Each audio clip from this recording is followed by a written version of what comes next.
legendary MC Shan in the building. What's good, baby? Chilling like a villain as always. Yes, sir, man. Known to rock a party anytime I can. He's DJ Marley Marlin and I am MC Shan. Man. Yes, sir. Oh, he probably think I ain't remember those. Nah, I know you remember. I'm just saying. I'm just saying. He That's caught like, me out there if he said something else. I'd have been like, ooh, who said that? Hey, what's good up, man? What's good? Well, I'm alive. You know, I woke up this morning. That's a great start. I say that every time somebody asks me what's going on. I just be like, I'm alive. I woke up this morning. That's the greatest blessing that you could possibly have. Absolutely. You know what I mean? Absolutely. I definitely agree with that. So, man, let's talk a little bit about the latest news, man. KRS-One, you know, the reignited. son just jump right into it. Like, just like, hey, that's what's hot right now, man. So 10, 12 feet deep. Well, see, it's been a minute, you know, it's like this. When you got something like, let's say you start believing your own press after a while. Sometimes you believe your own press. You've been saying it so long that you start believing it yourself. absolutely. And so it just occurred to me. I mean, I know he's been saying it for years, but to see him say it out of his mouth straight out, talking about, oh, I took Shan out years ago, when the only thing that we ever did was have diss records back and forth. It's Right. It's like the rest of these cats. We ain't never had no real battle. So for you to sit there and say that, that's really, you know, and your arrogance, just the arrogance of Chris sometimes, it just kills me. You know, he's on the end that he talks about a lot of things that he really don't know, and you got people always checking him. Yeah. The gangsters check him. Yeah. You know, he don't know what he's talking about this. So I'm like, you're telling these people a falsehood. And due to the circumstances of what happened, it wasn't that Chris took me out the game. Right. It was because I'm dealing with a Cold Chillin'. I'm dealing with a Marley Marl. Right. All the crap that Cold Chillin' is putting in between their artists. Now get this. At that same time all of this is going along, I came across an Irish kid named Snow. Right. You dig what I'm saying? Informer. So why would I go deal with Cold Chillin' and, you know, let them rob me they done robbed everything that I owned as far as the records is concerned. They robbed everything. They took everything but my writers.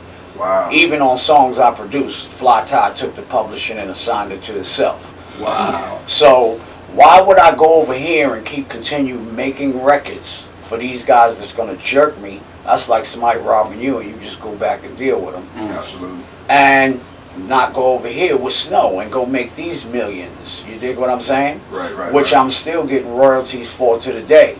So with Chris talking about, oh, Shan is broke, with Snow, I made more money than your whole career span, my man. Wow. You dig what I'm saying? Yeah, that was a big record with Snow. You dig what I'm saying? Big record. 7 #1 in 7 countries at the same time. They still playing that joint. Exactly, I know. I get checks. I hear it on, all the joints, man. They still playing it, man. So that was a huge record for you, man. So now I want to backtrack just a little bit. I know you talked about the whole thing with Cold Chillin'. I mean, and it's not the first time we've heard something like this. I mean, you know, we just talked with Raheem of the Furious 5 a couple weeks ago, and he talked about some of the same thing with Sugar Hill Records. And then, like you said, Fly Tie signing himself to publishing. Right. And I mean, would you attribute that to a lot of kind of coming in blind and not really knowing how the game worked in the very beginning? Exactly, and this is what I try to preach to these new artists coming out. Just don't want to be that artist. Want to know the business of this music, because if you don't, your story is going to be my story 20 years later.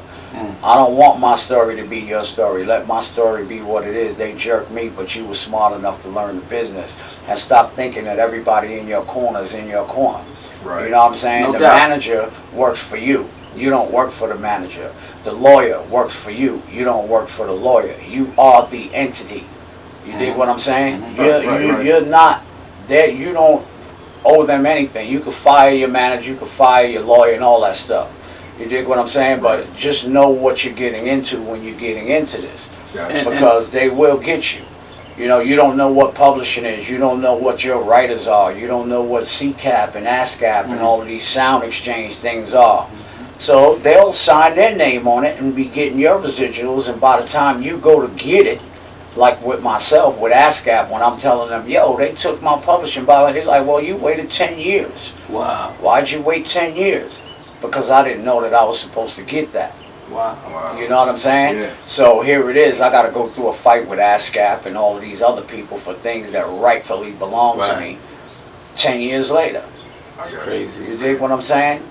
Yo, and that's crazy because with Marley being family, you would think that, you know, at least between all of y'all, you know, y'all two gonna be alright. How's that relationship with you and Marley though?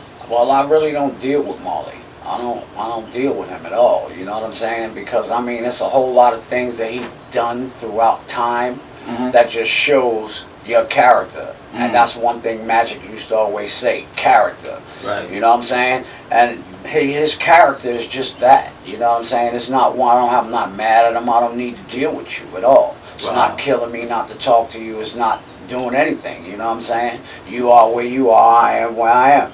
The last thing we had together, not even together, it was a thing on YouTube.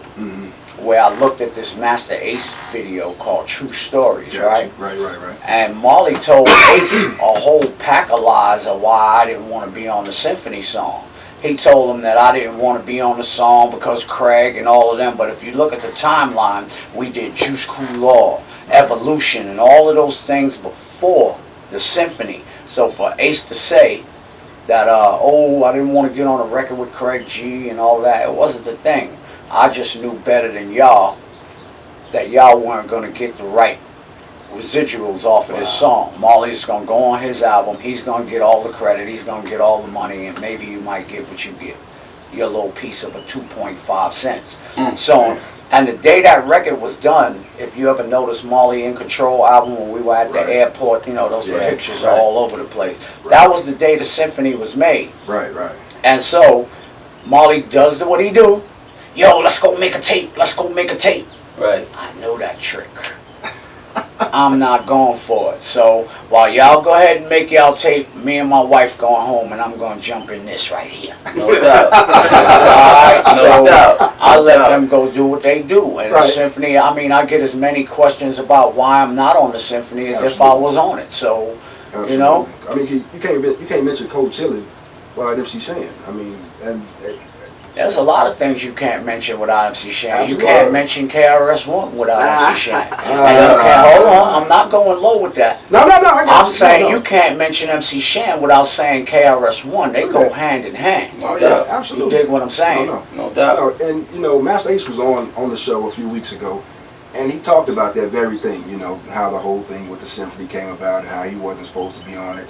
And so you said that that's a lot of Marley basically fuel behind Master Ace and how that came about. Right, but no, it was Ace deserved that spot. Gotcha. He deserved it. You dig what I'm saying? It wasn't like Ace was no bum MC or nothing like that. Right. Ace deserved that spot. I didn't want it. Okay. And even if I was there, it would have been 7 people on it instead of the 6. You dig what I'm saying? Ace still would have got his spot. Right. Regardless of the fact whether I was there or not, because Ace is dope. You know what I'm saying? So, but the way the story went down, and then me and Marley had that back and forth. He's talking about you ain't from Queensbridge on that True Story thing. Yeah. I had to actually go get my birth certificate and show him. What? And yes, it's on MC Shan True Stories on YouTube. I actually bring out my birth certificate and showed him that my address when I was born, 4008 10th Street, Long Island City, the same projects, the same building I was making records with him in. Man. Same apartment. Wow. I'm real Queensbridge, Marley. You wasn't. You know what I'm saying? Right. You was an implant. I was actually born and raised out there. Although I went to Brooklyn and, you know, I moved to Brooklyn and whatnot. But, you know, I'm Queens, born and bred. Absolutely. Well, that's amazing that, you know, it's been what, more than 20 plus, man, and these conversations we still have, like when you dropped that bomb and did the freestyle joint, you know what I'm saying? Just being who you are, yo, that set the whole internet ablaze, you know what I mean, for a minute. So still waters still run deep, man. Why do you think, man, the world still has an ear out for MC Shan, or has an ear out for Chris, or everything that went on in that era? Because they're missing it right now. Because a lot of the songs it's more in hip hop. I look at it like this now. It's more about the beat than what you're saying. You can go on a song and just go, and they're gonna play it. You know what I'm saying? When back in the days, as even now, people were looking at me and Chris saying, "Oh, y'all old school style," but that old school style is what made y'all. Y'all don't have the same qualities and skills that me and Chris have in 2016, and y'all are of 2016, and you can't even deal with our kind. You dig what I'm saying? Where hip hop is the only music that everybody hates on each other. You can get an Elton John and you can get an Aerosmith concert if they still alive. I'm just throwing things off the top of my head.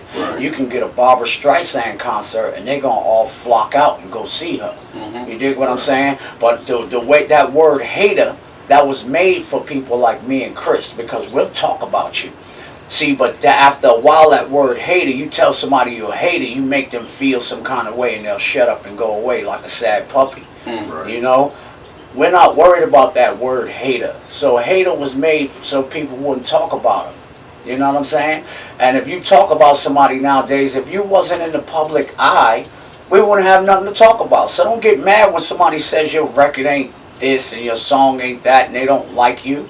That's what you signed up for. When you signed that dotted line or you decided to put yourself out on YouTube and all of this stuff, you know how many negative comments I get from folks? I don't even pay them any mind no more because I get so much love from the others that I don't even see y'all. I'm blind to you haters. And a lot of them, if you go to their page and whatnot, because sometimes I do troll the internet, and I click on them, right, you'll find that most of the people that are saying all these negative things, they're just people with 35 followers and, you know, 6 posts, hoping that MC Shan is going to say something to me so I can put it up and post it. You know what I'm saying? That's crazy. So, do you think that there's any expectation or we can look forward to a reasonably executed battle between you and Chris? Toe-to-toe, on stage, not a record?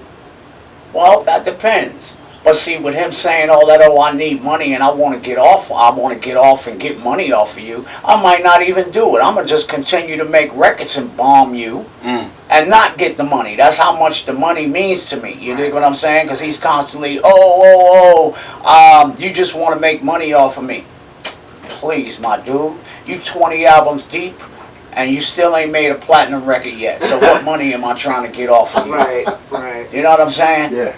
As a fan, you know, aside from the business part, we'd love to see it. But in the end of the day, it's like putting a square in a circle. True.